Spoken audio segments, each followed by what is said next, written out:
Sir?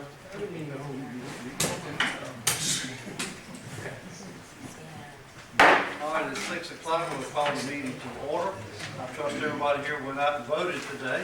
So, anyway,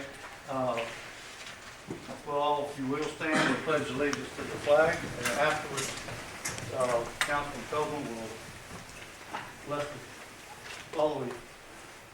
I'm getting excited here. We pledge allegiance to the flag of the United States of America and unto the republic for which it stands, one nation, under God, indivisible, with liberty and justice for all. Councilman Coleman. Let's bow our heads in prayer. O God of creation, whose presence calls us into just and caring relationships. We gather this evening very much aware of the divisions that separate your creation, our towns, our churches, our governing bodies.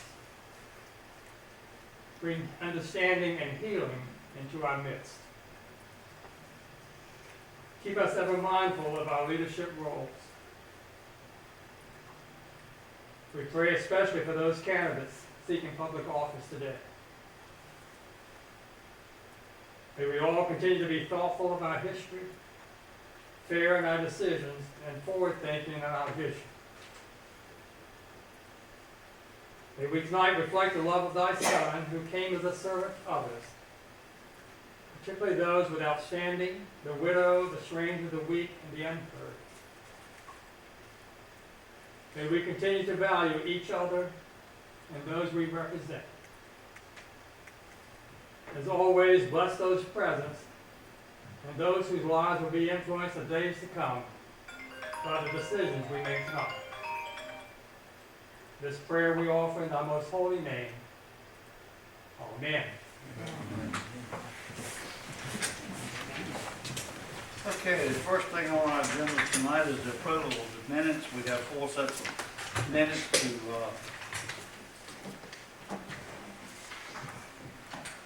so we had a special meeting on October the 24th, a closed session minutes for October the 11th and 24th, and our regular meeting on October the 11th. I would entertain a motion. So moved. Second. Have a motion and a second. Any further discussion? Can we start putting these on a consent agenda? We've always done that before, and they just kind of you don't really have to get them voted. We used to do it. Okay, I'll look back and try to figure out how that works. Let's see. Yeah.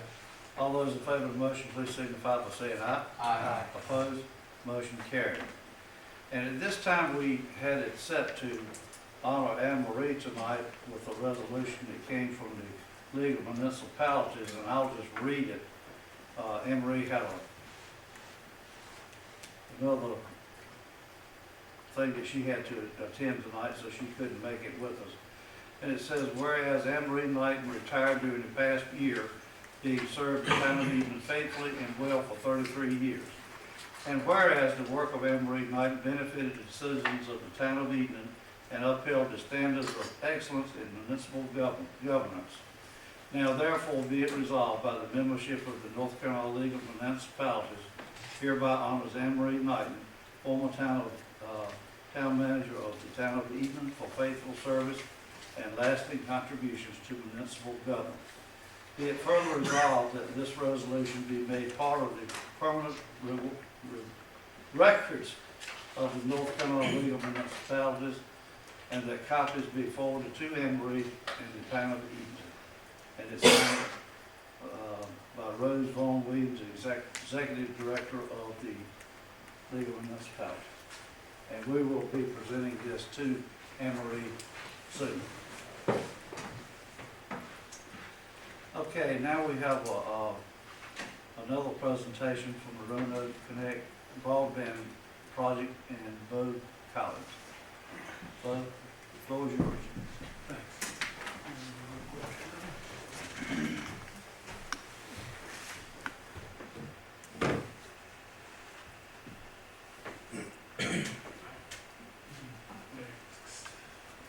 How's everybody this evening?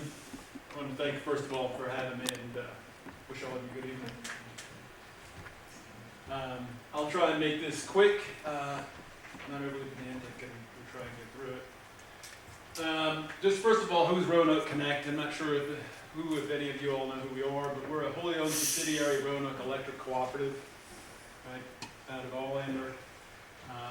We're a registered CLEC, competitive local exchange carrier, and we currently serve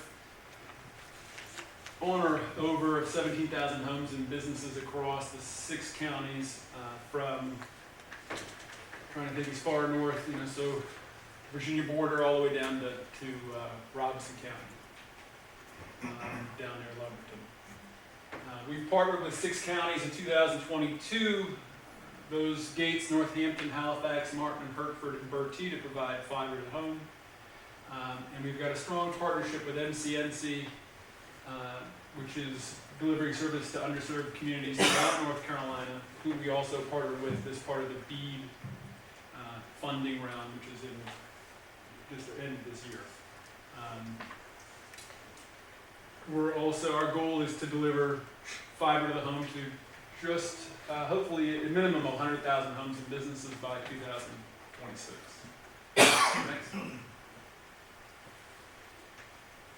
I think one of the important pieces and one of the reasons that I'm here and have come to this region was the shared vision and commitment that we've made with communities in the areas around here to deliver these services to the people who so desperately need it and who have been deprived of the services for so long.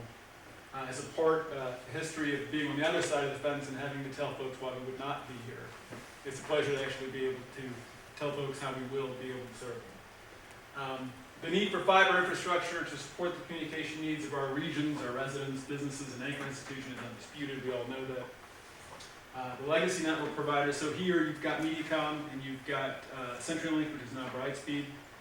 Brightspeed purchased through the acquisition of a large investment firm called Apollo, bought the copper assets of CenturyLink, which closed earlier this year. Their infrastructure is old, and I can tell you unequivocally that I know at least one of them for sure, for certain, will not upgrade that, spend any money on the plant to deliver the services that we'll be able to provide. Roanoke Connect will deploy a purpose-built fiber optic network that exceeds reliability, coverage, capacity of any and all legacy networks that you've got in the area. As a broadband service-enabled applications that have become increasingly critical. So who knows what's coming down the pipe? I certainly don't. Today you may not need 10 gig per home. Tomorrow you may. With fiber optics, whether it's 1 gig, 10 gig, 20 gig, whatever you've got that may come down the pipe that we haven't even dreamed of yet, this infrastructure will support it. And there's no other infrastructure out there that can do that, like what we're going to provide. The purpose of Roanoke Connect is to enable the town of Edenton to foster an identity as a leading champion of innovation and rural ingenuity while providing access to essential services through high-performance connectivity. So not only will Edenton be the county seat, the center of all things as a prejudiced resident of the town for the area, but now we'll have the opportunity to be able to say, having the latest and greatest communication technology available in the area or in the country.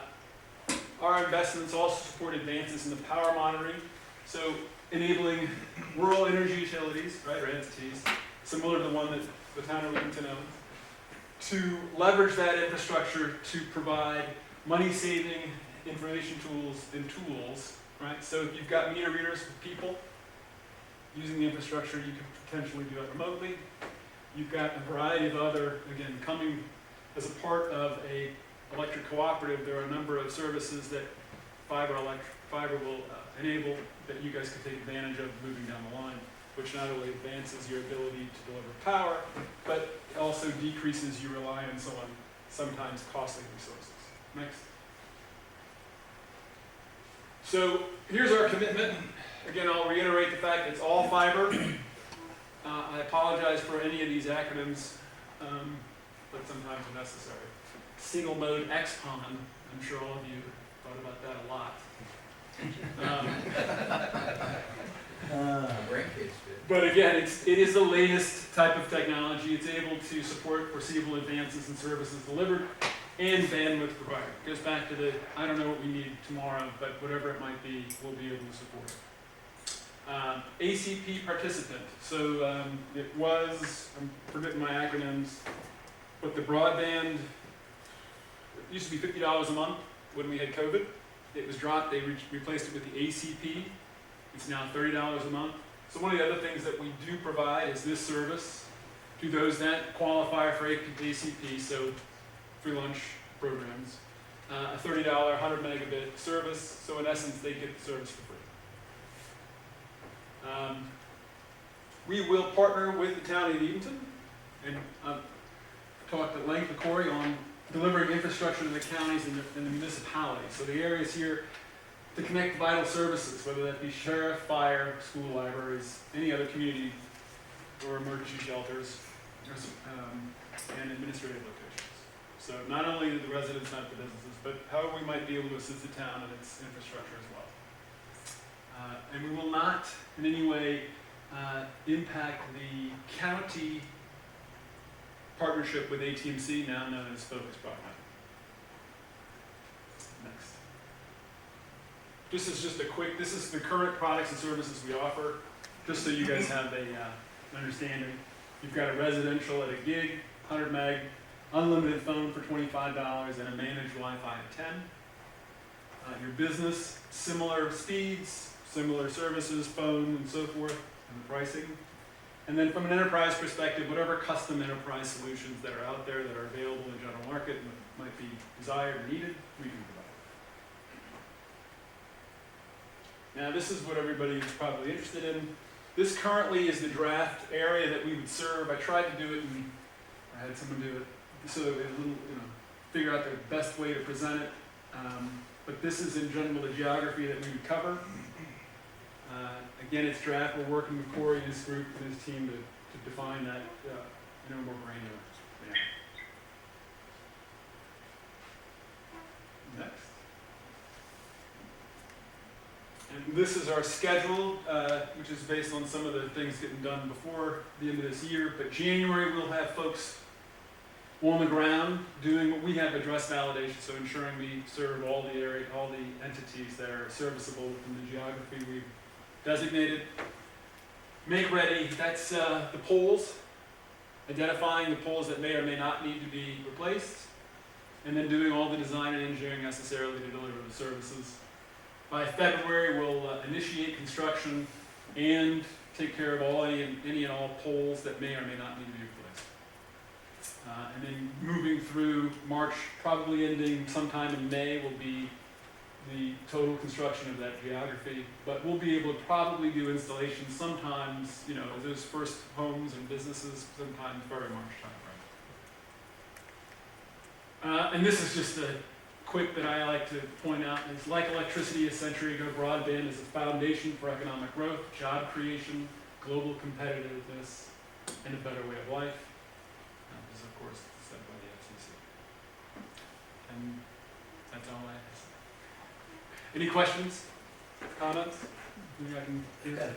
Just a question, like right now, what are we acting upon? Just if our attorney approves the language of the non-disclosure agreement, we're authorizing him to take a look at it, and if he feels like everything's okay, we're authorizing you to enter into that non-disclosure agreement. And yes, that's correct. So under our new business, the first item there, separate from the presentation that Doug has provided us with, during this time we could engage in any discussion or questions we may have, but in order for us to start the conversation and to start working through contractual agreements, pricing, et cetera, infrastructure, schedules, time frame, this is something that will protect both parties, Roanoke Connect as well as the town of Edenton, from their assets as far as a disclosure standpoint, and from the town assets as far as a disclosure standpoint.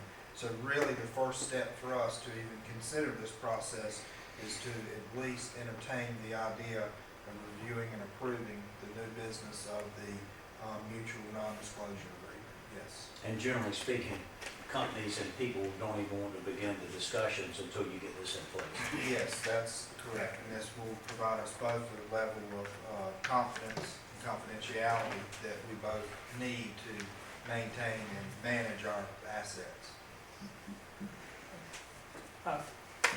Is this part of the GRAPE program? The great grant, it is not. It is not, okay. So there's no match required from the city? It is not. Okay. Is this broadband gonna cover all the residents within the Edenton? So, Everyone will be able to get on it that wants to get on it? yes, that's correct, and in addition to the Edenton town limit footprint, one of the items that Bo and I have discussed is this would cover our entire electric grid. Yeah. So whereas the town currently serves roughly 2,300 to 2,400 households, just for in-town services, our electric system covers roughly 5,000 homes. So this has a greater reach than just the town boundaries. So question for you, I know that some of the other, yeah, I mentioned the ACP program. Yep. But that's a temporary government program, is that right? It is, in all likelihood, it'll become permanent. There's no one knows. There is Uh-huh. no, I don't actually remember the date of termination but it is, for all intents and purposes, the understanding is that it'll go in perpetuity Gotcha. until it does. That was why they replaced the, I could remember the. It was Connect to Compete, I think, is that right, or something like that? I wish I knew. Uh-huh. But yeah, my understanding is that it'll continue. Gotcha. So if it doesn't, what do you guys plan to do for those customers? I don't- for I that don't- program? I don't know the answer. I think that our goal is to provide a service that is affordable. So at $30 for 100 meg, Right, no one else can do okay. that. And then, but I know that from a legislative perspective, both state and federally, we continually have those conversations. I mean, again, that's one of the reasons I believe, at least for the foreseeable future. I mean, who knows? I mean, I don't anticipate it going well. Okay. Any other questions for both? Okay. All right. Thanks, gentlemen. Thank you. Thank you. Okay, next is our committee reports, and the first one is the administrative committee, and that's chaired by Councilman Hyde. Thank you, Mayor Stallings. We have two matters to report on tonight. The first matter is the Confederate Monument update. I am pleased to report that we have been advised by the county that they have a November 14th closed session meeting with their attorney. As everyone will recall, at our committee meetings back in October, we indicated that we were going to move forward in a different direction if we had not heard back from them by November 15th. We're hopeful that we'll hear something positive from them the very next day following that November 14th meeting with their attorney. So I'm pleased to report that. I'm also pleased to report that as we had requested of Town Manager Corey Gooden, he has provided to us a list of town-owned properties within the city limits of Edenton for us to review, and you will also recall that we asked him to do that so that we could start the process of looking in another direction. What our recommendation would be is that individual council members continue to think about what our other options will be. I know Councilman Coleman has provided me some of his thoughts on the matter. We would ask that the issue be placed on our end of November committee meetings. At that point in time, we should have a report from the county on their meeting with their attorney, and also that would give us the opportunity to review the list of town properties that Corey has given us. So I'm pleased to make that report, baby steps, but at least we're hearing something back from the county, and if we don't hear anything positive from them by the 15th, we're taking steps to keep this moving forward. So no action needed at this time. Corey, we just ask that you continue to place that on each agenda so we can keep it moving forward. The second report from the... Yeah. Are you getting any recommendations or suggestions coming in from the public We have about not. locations. Not at this time. But they are welcome, that we encourage that. Yes. Okay. I'm sorry. No, that's fine. That's fine. The second item on our committee reports is the special events ordinance and application. This was presented to us at our last meeting, committee meeting at the end of October. We had several questions of Dwayne Wilton and Corey Gooden regarding that ordinance and application. I think those have been resolved now. The intent, as I understand it from administrative staff, would be that this new ordinance and application would take effect January 1st of 2023. We already have several events on the books that have been previously approved under prior ordinances and applications, and that should get us through those events. Is that correct, Corey? That And is, just start fresh on January 1st? yes, that's correct. And did you need any action from us on that? Do we need to Yes, seek a motion to approve that new ordinance and application? yes, that's correct. With that being said, I would put that in form of a motion and would move that we approve the amended special events ordinance and the amended application. That's that. We have a motion and a second and a third. Any further discussion on the motion? Mayor Sons, I just wanted to point out to the public again, we pointed this out at the committee meetings. The primary reason for this coming before us and the staff making the recommendation that we make some changes, we want to make sure that all of our, particularly our public safety oriented departments, the fire and police and all that, have an opportunity to have enough opportunity and enough time to review applications. And under the old process, we felt like that was being a little pinched. Is that correct, Corey? Yes. Thank you, Councilman Hyde. Any further discussion? Hearing none, all those in favor of the motion, please signify by saying aye. Aye. Opposed? Motion carried. Thank you, Mayor. That concludes the reports of the administrative committee. Okay, the next committee meeting is our Finance Committee, and that's chaired by Councilman Dixon. Yeah, we just have one quick thing. We went over, at our committee meetings and, Corey's come up with a plan for the American Relief Plan Act and to get community outreach. And that's an acronym, an ARPA, but, well, I'll put that in the form of a motion. Second. We have a motion and a second, and further discussion? There's just one thing to add. We did include one of the initial special town hall meetings for December 6th, since we have only one meeting the month of December. That will be the first town hall meeting that we will have to allow the public to come in and to have a public comment session, particularly here at the chamber. That was shared in the newsletter that was sent out for this November billing, so folks can pay attention to that. That those dates were included there. That'll be the first of potentially multiple community outreach opportunities where the public comes in and speaks. And that will be kind of the kickoff meeting when we talk about the remaining funding for the ARPA funds that's there. Very much from a high level, we're able to plan and estimate and assume cost for funding that we would like to choose to spend things on. But when we get into some of the details, some of the specifics that the community may see, or projects that maybe we've overlooked or haven't thought of, that's an opportunity to have that public forum. And Corey, can we, in addition to the newsletter, maybe see if Tyler Newman and the Chowan Herald can help us? Yes. And also social media Yes. and notifying the public. Yes. Okay, we have a motion and a second. Any further discussion? All those in favor of the motion, please signify by saying aye. Aye. Opposed? Okay, motion carried.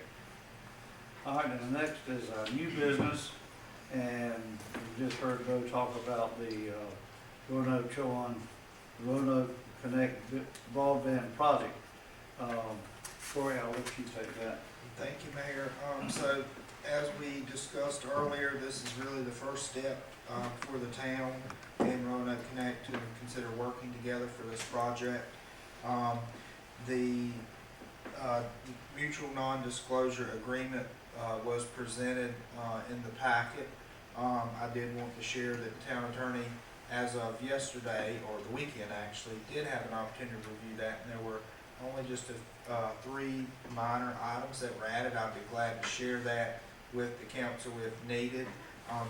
These are rather minor things dealing to public record and anything disclosure wise in the inference of public meetings. Those 2 items were added in just one clerical error to add Chowan County. If any laws are broken, that would be where any court proceedings would happen here, not in some other county. Those are all rather small items that were added. What was presented was as close to a final draft, other than those few revisions. And it is my recommendation to council at this time, knowing that the revisions have been put in place, that they consider voting to consider if we should go into this agreement or not. Mayor, I move that we enter into the non-disclosure agreement. Second, Mayor. Okay, we have a motion and a second. Any further discussion? Hearing none, all those in favor of the motion, please signify by saying aye. Aye. Opposed? Motion carried. And the next is a resolution for the Surf, Wind, and Fire Friendsgiving event. And Corey, I'll ask you to take that again. Okay, thank you, Mayor. We do have Representative Timmy Turner here with Surf, Wind, and Fire that would be able to answer any questions. They have requested that the Town of Edenton Council consider the resolution as presented to allow for the possession of malt beverages and unfortified wines for the special event. The Friendsgiving event will occur on November 27th, 2022. The event would occur at the 100 block of East King Street and would allow, would also require all the required forms and permitting from the Town of Edenton staff and the ADC Commission to be approved. The town forms have been submitted to the town staff. We have reviewed those. This is really the last remaining item if council so chooses to allow unfortified wines and malt beverages to be consumed during that street closure event. And Representative Turner is here with us tonight to answer any questions, as well as our DDE administrative staff person who's helped with us to try to coordinate this event. And we do have one local business owner here also, if there's any questions revolving around the event. This is pretty standard for council when alcohol is consumed on town property to be considered. This would be the final approval of any type of required forms. The police chief, fire chief, and EMS have already worked through the street closure process. That has been shared with the representative that's here tonight, and this would allow them to finalize the planning stages for this event on November 27th. All right, Timmy, the floor is yours. Thank you. My name is Timmy Turner. I'm the manager at Surf, Wind, and Fire. And like Corey said, we're planning a block party on Sunday, November 27th from about noon to 4 p.m. Old Colony Smokehouse Food Truck will be the food truck providing food for the event. Old Fish Hatchery Records will be playing music. We'll have cotton candy. And we had an event in September, an Oktoberfest event. It was very similar. We estimate anywhere between 400 and 500 people showed up. And people seem to really enjoy having something to do and something to eat on a Sunday. So we are hoping to do more events like this. The main complaint we heard was having to stay within our usual 6-foot barrier to drink alcoholic beverages. Kept people pretty crowded since there were so many people there. So expanding this barrier to the rest of King Street in that stretch between Broad Street and Colonial Avenue would allow us to put a bunch more tables on King Street, let people spread out a lot more, get some breathing room. And then we are also asking that a corridor from Edenton Bay Trading Company be included in that barrier expansion so that people from Malcolm's Place of Business, Edenton Bay Trading Company, can participate in the event as well. Yes. What were some of your positive comments? A lot of people really appreciated, like I said, having something to do and something to eat on a Sunday. I have been at the shop from noon to 4 just about every Sunday in the last year and a half, and the biggest question I hear when people walk in the door is, what is there to do and where can I eat on a Sunday? Which is a major reason why we're trying to do events like this. Both for the local people who live in Edenton and the tourists who come to Edenton for the weekend. So, from both locals and tourists, we got a lot of really positive feedback. And from the other businesses on King Street and Broad Street. They had very successful business days on Sundays where they might have either been closed or had very slow days. So good feedback from. I couldn't believe how many people were there. I mean, I walked out of the Cupola House thing, and I mean, I was blown away. And it looked totally orderly to me. It didn't look like you had any problems at all. No problems. We had a police officer on duty. I forget what his name is, but he actually seemed kind of bored the whole time. I think happy but bored, because it was a family-friendly event, and people respected that aspect of it. There was no drunkenness or people being out. I went also to the Oktoberfest. And it's good that you're allowing people out of the line to drink in the streets. I think that would help. Food was a little slow, and there wasn't, are you gonna have more food this time, or? One truck can't serve 400 people. Right? Yeah, so, well, and that's the other thing. The last time we had the Y'all Eat Yet food truck, and they sold out after serving over 280 meals, I believe. So this time we're having the Old Colony food truck, and whereas the Y'all Eat Yet food truck waits to start preparing the food until the customer orders, the Old Colony food truck, they're really adamant that they want to make sure that people get their food within 60 seconds after they order to really cut down on that line. What about restaurants? How you prepared for that? So we have a restroom at Surf, Wind and Fire. I know the other shops that were open had their restrooms available as well. That is a question that I hadn't considered, whether it would make sense to get porta potty or something. We also have restrooms. I think 400 people, you need Sure. some extra. That's a very good point, definitely. So Timmy, you didn't get any complaints from your business neighbors or the residential neighbors down the street from the earlier event? No, I did not. The only complaint we really got was that everyone was so cramped. There wasn't enough space and that the line was too long to get the food. So there was a time limit to the time again? So the event runs from noon to 4. Okay. My street closure permit starts at 10 in the morning, just so we have time to set up, and goes till 5, so we have time to close.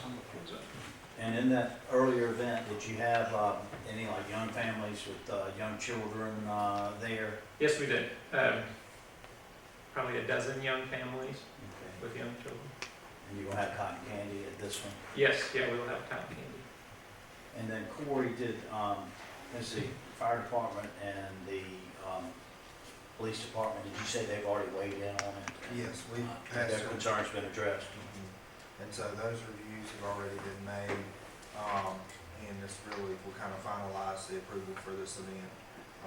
Those folks, just like what we just discussed in the special events application that we talked about going forward, it's had its full cycle with each department, including the county EMS. So yes.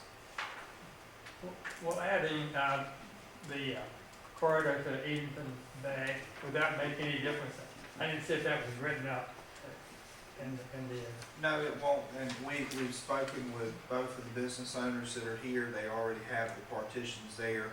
We've already clearly defined a plan there on the sidewalk with signage to allow folks that know that no alcohol from the event past these boundaries, and there will be the similar railing, the chain railing set up like we see at Edenton Bay, like we see at Surf, Wind and Fire, and any other restaurants that on the sidewalk. So it would simply be extended out to the back of the curb.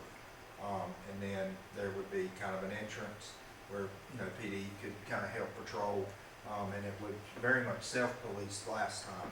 But there will be a boundary, out to allow folks to come from the corner of the 100 block of East King to the third business there, Okay. along, South Broad.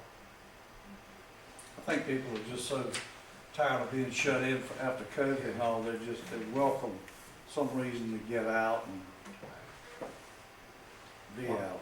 Yeah, and I walk a lot on Sundays after church, and all I hear from people that live here, and I'm almost embarrassed when tourists stop me and say, what can I do in Edenton? And I tell them about Malcolm's place, and I tell them that Surf, Wind and Fire is open, but people say, where can I grab something to eat, or where can I do something fun? So I appreciate you guys trying to fill that void. Thank y'all for doing that. Thank you for doing that. We need to take action on that. I will entertain a motion. So moved, Mayor. Second. We have a motion and a second. Any further discussion? If not, Thank you for doing this. all those in favor of the motion, please signify by saying aye. Aye. Opposed? Thank you, motion carried. And the next one is going to require action as well, is a request for qualifications for professional engineering services. And Corey, Thank you, Mayor. call on you like regular. Yes, sir. We've got a lot of new business, since the last meeting. I'll be glad to explain.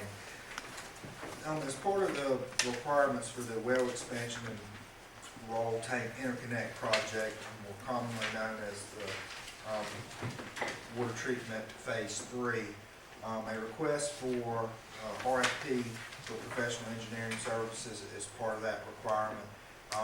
What we're requesting here, the RFP document was presented in the agenda packet. This will allow us to share this request on the town's website, as well as within some of the local newspapers, and this will allow us to have other engineering firms to consider the work and to at least entertain a bid packet to go after this project. What we plan to do, this RFP for the project will include all engineering and all associated costs for the installation of 2 new well sites, the land acquisition and associated piping for both wells, as well as the interconnect between both raw tanks. The town will accept packets between November 9th, if approved, till December 1st of 2022, and I do recommend that council approve the RFP as presented. Second. We have a motion and a second. Any further discussion? Hearing none, all those in favor of the motion, please signify by saying aye. Aye. Motion carried. Okay, Corey, if you want to go ahead with The next request for qualification for professional engineering services, this is for the Phase 2 Water Distribution System AIA project. Again, part of the requirements of this project is that RFP be issued for us to accept applications and bids to actually go after this project. What this project includes, this is the second phase, Mayor and Councilman Miller, if you remember, this is one of the things that we had won the grant award for, and it was part of the training and very much heavily emphasized the town's need to do this. This is really the second phase of what we've done this past 2 years ago, and this would allow the project, the RFP would be for the project to include all engineering and all associated costs for GIS data collection and QA/QC. This will include all assets for water meters, water lines, water valves, and any other distribution system assets that the town has. And what this is, in addition to the GIS data collection, is as a assessment of those. So we will get a good, fair, and poor condition to help us plan as we move forward for our capital improvement plan. The town will accept these packets if approved from November 9th till December 1st. And I do recommend that council consider approving the RFP as presented. So moved. Got a motion and a second. Any further discussion? All those in favor of the motion, please signify by saying aye. Aye. Deny. Motion carried. All right, the next item on our agenda is a deed transfer to the Chowan County, the John A. Holmes School Project. Thank you, Mayor. As part of the Edenton Public Schools John A. Holmes High School project, the county manager, Kevin Howard, as well as the ECPS superintendent, Dr. Sasser, has requested a deed transfer for 3 parcels that were included in the packet and are also included within the existing John A. Holmes footprint. When we talk about this footprint, we're talking about the land between North Oakham, East Freemason, North Broad, and Park Avenue. This deed transfer is required for 2 reasons. One being the USDA loan closing documents. This will allow the county to provide clear title for this project. And also this will help clear up any potential encroachment conflicts between the new high school and any of the properties that were not county owned. The parcels that were shown, the 2 initial parcels, parcel 1 begins along Oakham Street and runs north-west towards the parking area along the football field and the parking area there at the entrance gate. And the second parcel connects to that piece and runs also northwest along the high school football parking area up to across the softball field and towards the Park Avenue tank. That's the section. It's a very odd shape. Document why the town has this property at this point, knowing the time that the high school's been there, is rather surprising.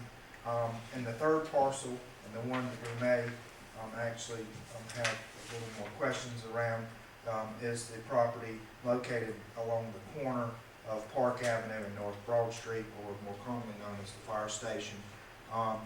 We've had multiple discussions with the town attorney, the county attorney, county manager, the superintendent of school system, as well as myself, on the formality to move forward. And what we have found for this project is the simplest process for us moving forward would be to deed these parcels over to the county, and particularly when we talk about the fire station.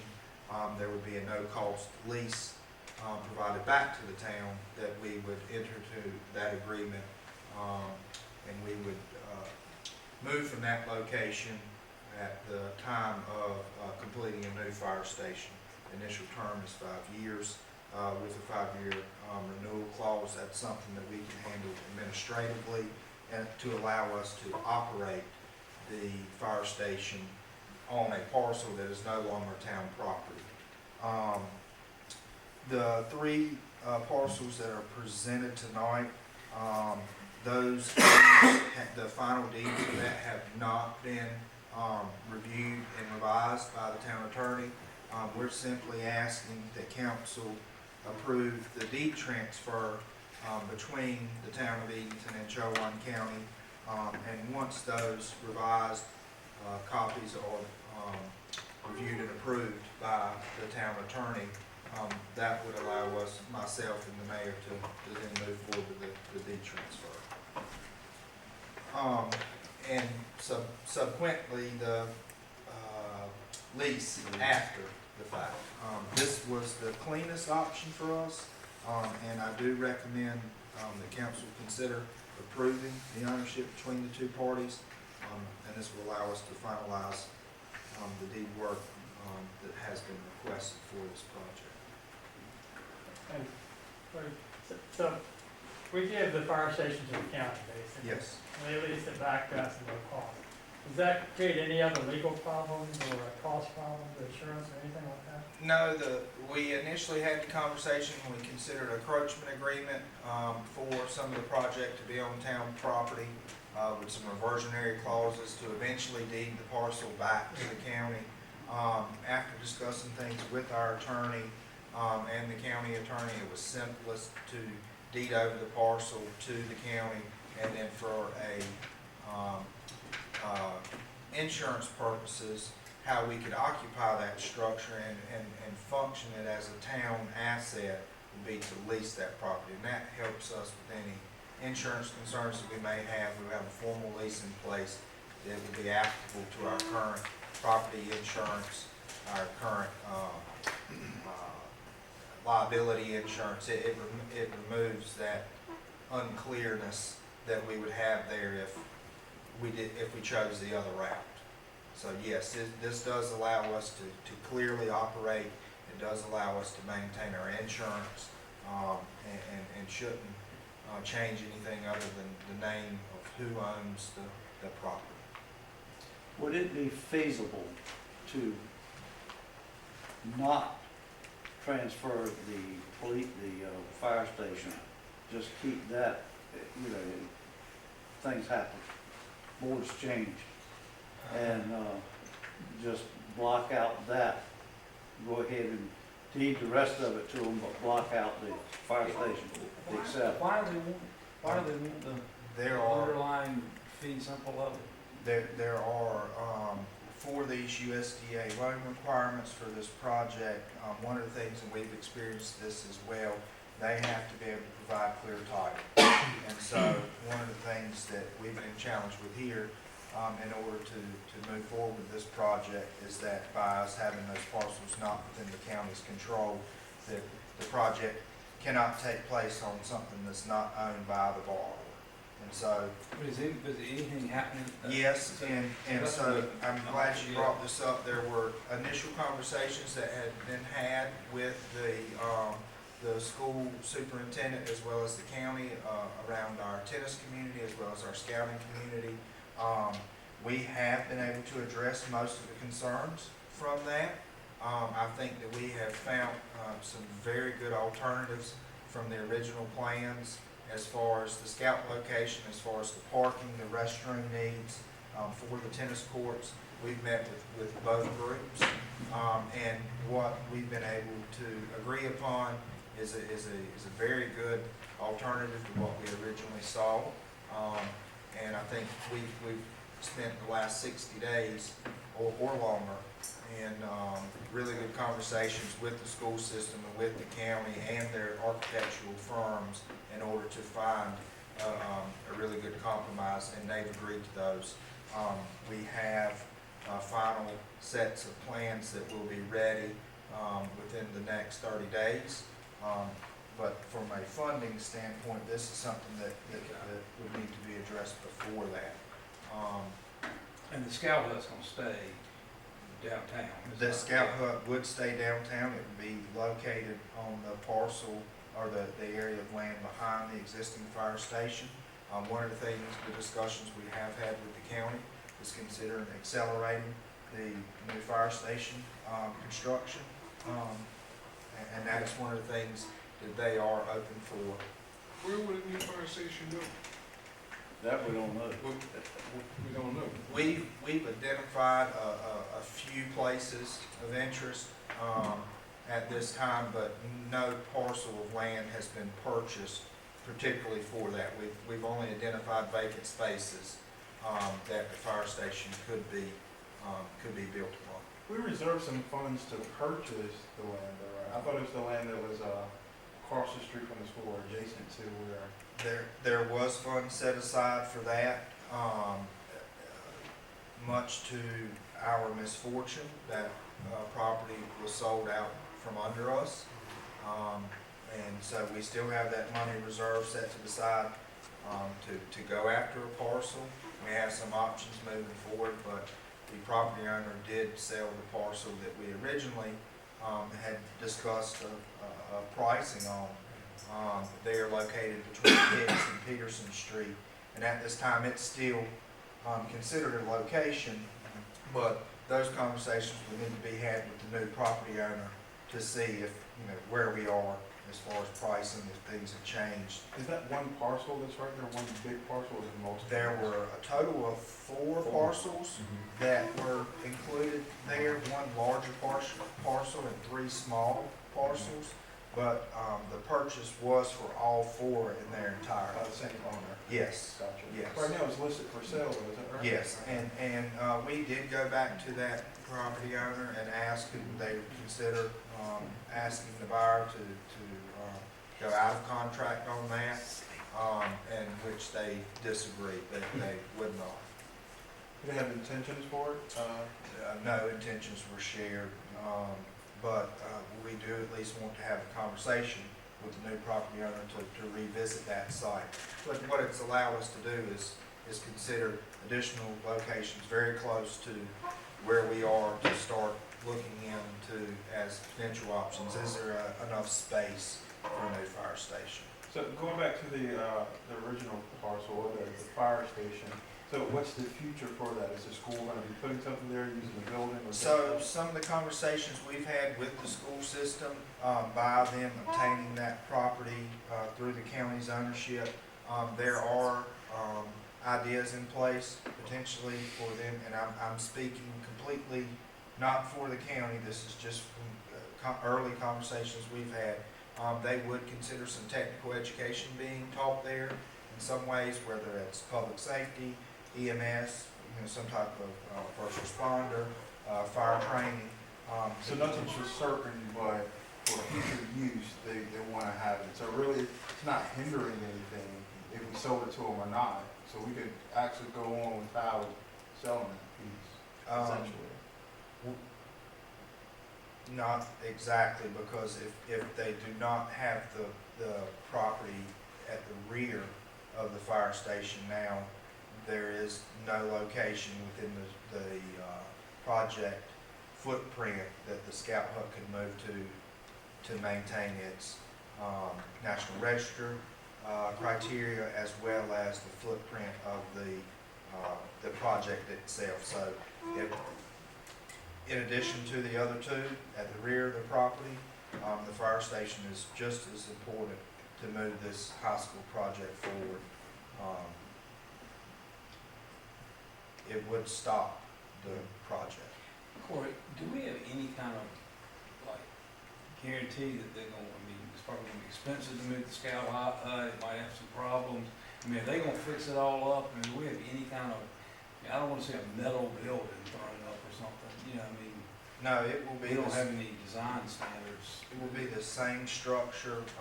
There are restrooms are gonna be added just like what is there now, for the Scout Hut to use, as well as the, basically public restrooms for the tennis community, as well as the parking that was agreed upon. That's gonna be on the. Yes, it would be at that new location. So how deep does the, fire station That was my property go? It goes up to the road that goes between us and the school system. The back entrance to the arm.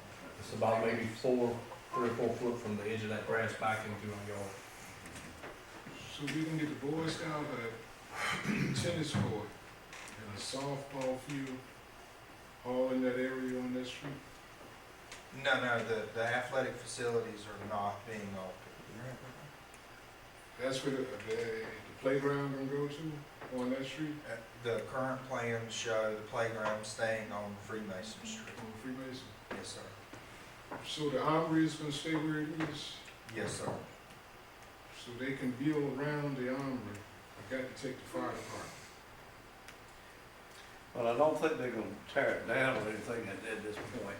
It's just that the property has to, be deeded to them to finish up the, loan agreement with. Yes, and the Scout Hut being placed on the existing, open green space behind the fire department as it's laid out now, that front area of the, Broad Street, in front of the high school, would be where their geothermal heating and cooling system, would be installed. So the hut has to move for that portion of this project.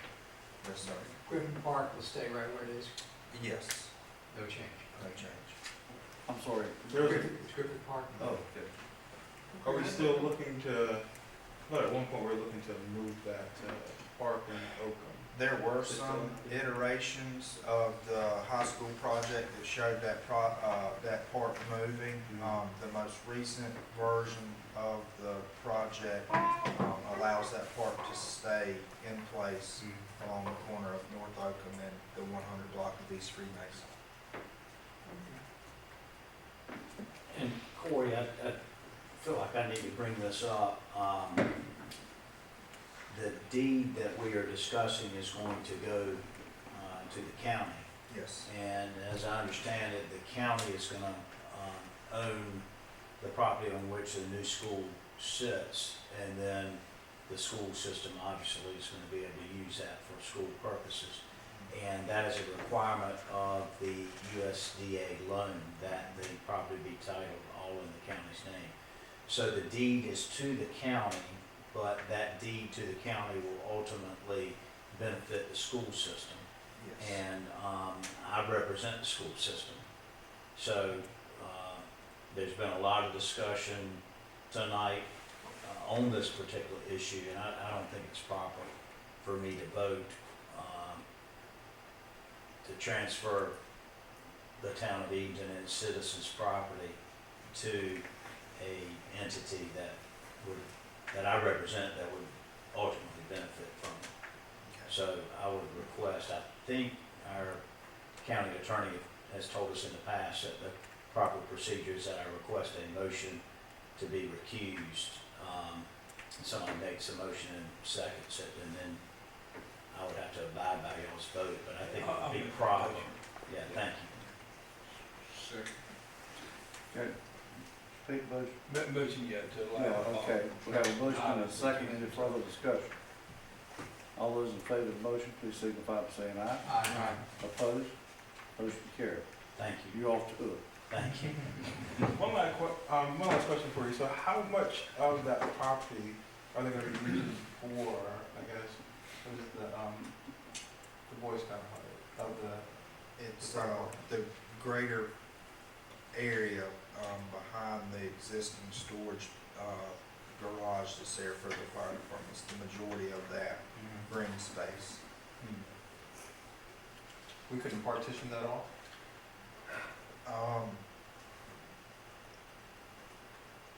That's the reason I asked my question, is to have. We're already at really limited space. I think the better option is to pursue accelerating the new fire station and using that station for the next few years. One of the things that we're trying to figure out now, Chief and I have had this discussion, is that with the larger equipment, with some of the larger trucks, we're starting to run out of space at that location to begin with. We actually have a meeting tomorrow with the county to go ahead and start some of those discussions, which were brought up when the new fire truck was brought to town back in the midsummer, late summer, excuse me. And really, we've in many ways outgrown that location because we're already looking to expand now, which the expansion would be rather difficult for us even to add on to what we have when we consider some of the setback requirements that would be needed for a new structure going forward. I just think about losing the asset, like for any future use that we may have. That's one concern. Well, and I think that we would benefit by gaining a new town-owned fire station similar to what we have. Right, like I'm saying, like even once we transition into a new building, like losing that building as an asset for anything in the future. I guess that's what the mayor was kind of asking too, a little bit. Are you asking about partially digging it out? That's what I had mentioned, but I don't know if that could be done. I think with the loan requirements between, there's a very important deadline for those loan requirements that's at the end of this week. And that's one of the things that wasn't considered because we knew we were already in very limited space and that making that lot smaller would not be to our benefit. But you've had discussion with the county and that they will expedite the, Very early stages, yes.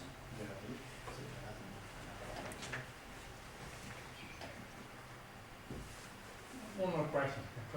What role does the county play in our decision to construct a new fire station? We partner with the county. The county actually pays us They for pay, their, they pay 50% of capital outlay. Have we got any And they pay negotiating about abilities 46 on here our budget. to get them to move faster than they might normally move if we wanted to? they've entertained that option. When this project was first presented and we started talking about the deed transfers, that's the very first thing that the county manager and I discussed was how could we go ahead if this was done and accelerate that process. And I think they're very welcome to that idea. We made some operational changes that impacted the county this budget year with the addition of 2 new staff members. They've been very open into conversations with us about the fire station needs, because we are finding that we do have more and more calls separate from the town that we're able to provide fire protection for the county. So there is some benefit for both parties to speed this up.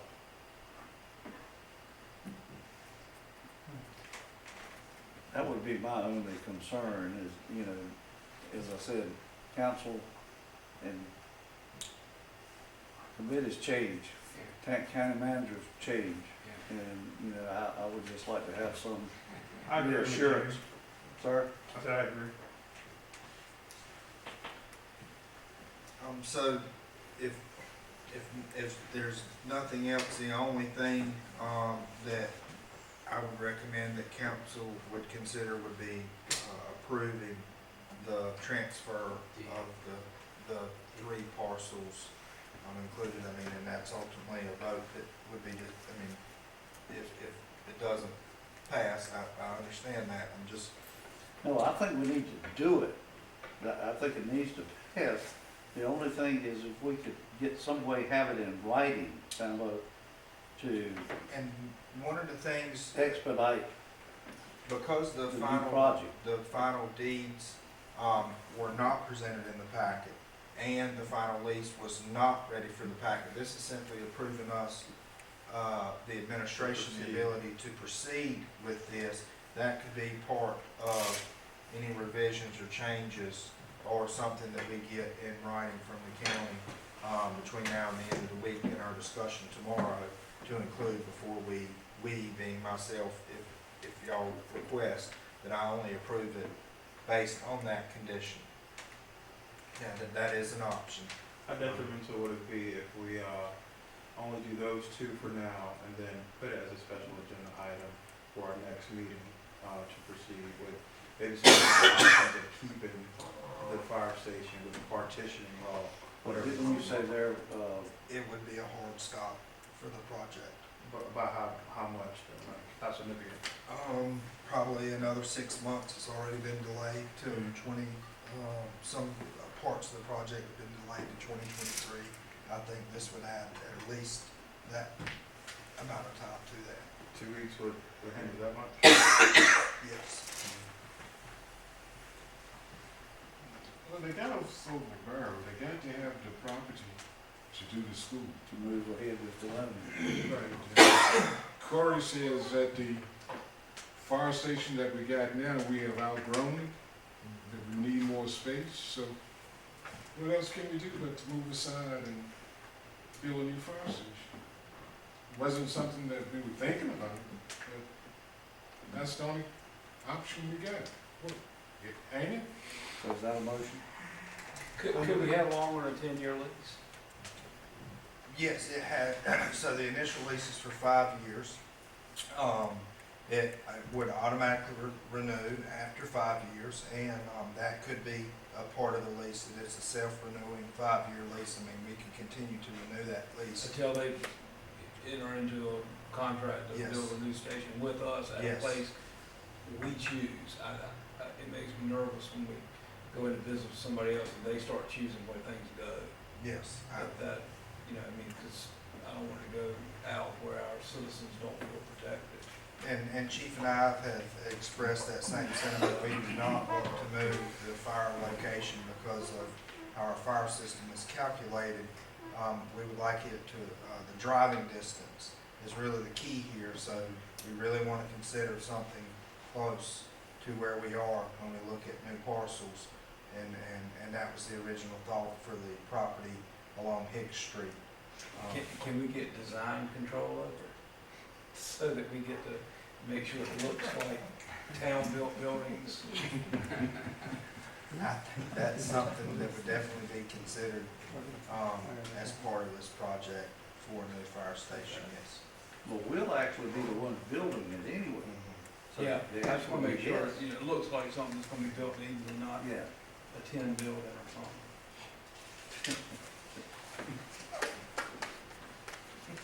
We'll be able to buy the land, get the land, and build this building within 5 years.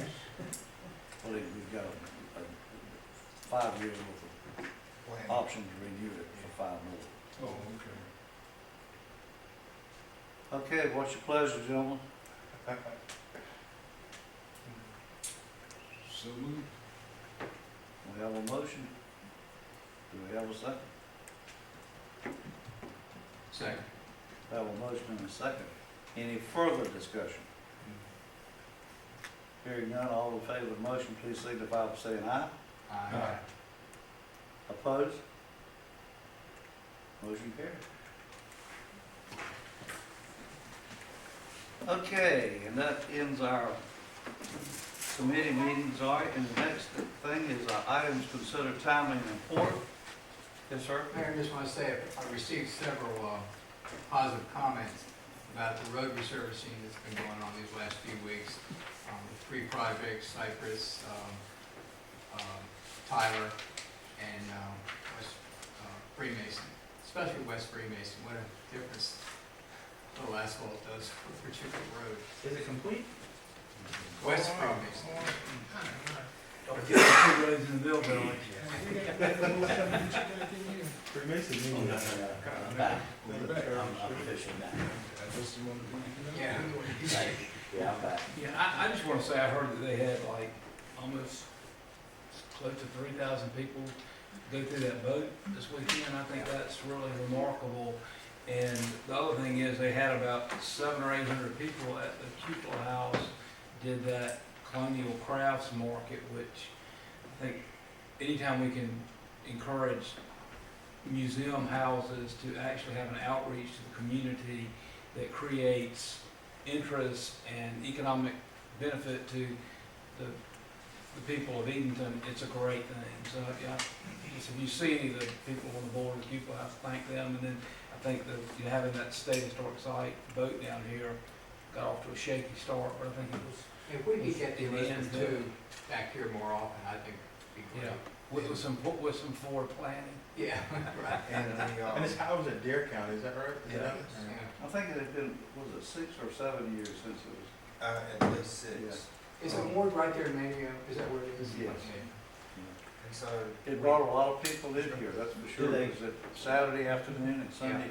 it's moored right across from, one of the inns down there, can't remember the inn, but it's right across the way.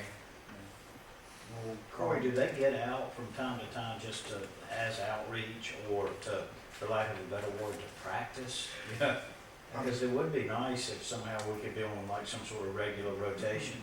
I was not able to make it and I was disappointed that I wasn't. Well, just to kind of recap on some of that, it was a very successful weekend. When we talked about, they were very excited to come to Edenton. Actually, some of the volunteer crew were Edenton residents that helped actually get that vessel from Dare County here. We worked very closely with them throughout the entire week as well as the weekend as far as number goes. Actual folks that stepped on the boat, not including all the folks taking pictures from Sunfish Park or from Colonial Park, was over 2,600 folks to actually get on the boat. That's half the population of this town. They were very excited about the opportunity to come back. We did make connections with the administrative staff from Roanoke Island to help facilitate things like this in the future, and we do want to continue this going forward. And I didn't realize it, but one of our own, Chris Elliott, works on that boat. I mean, he's, I didn't know it until Friday. The aerial view of it was beautiful. It was incredible. It was Those just, pictures were I mean, that's a picture. Where'd you see that? Where's that? On Facebook. Kim I saw it on Ringman or Facebook. somebody did them. It's on, yes, Yeah. put it on Facebook. It's like from a drone or something? Yeah, Yes. maybe I could get one. Yeah. Blow it up. But it was, I think if be here 3 or 4 times a year would be great. and I think there's some limits on run times, but they do want to reconsider visiting these in the very near future, weather permitting. I think most of the challenges they have that limit them is actually being able to get the boat at the appropriate time to be able to leave Dare County's water system and to come inland. That's a big challenge for them. Sometimes it's just not deep enough when it's time for them to leave to actually make it to their destination. But overall, great. That's why we're not north. Right there.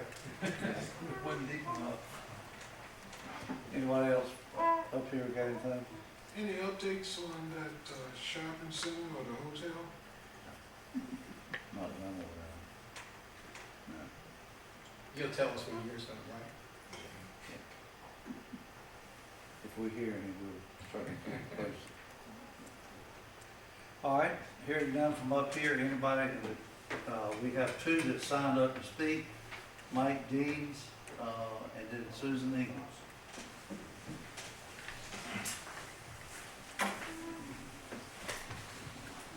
Good evening.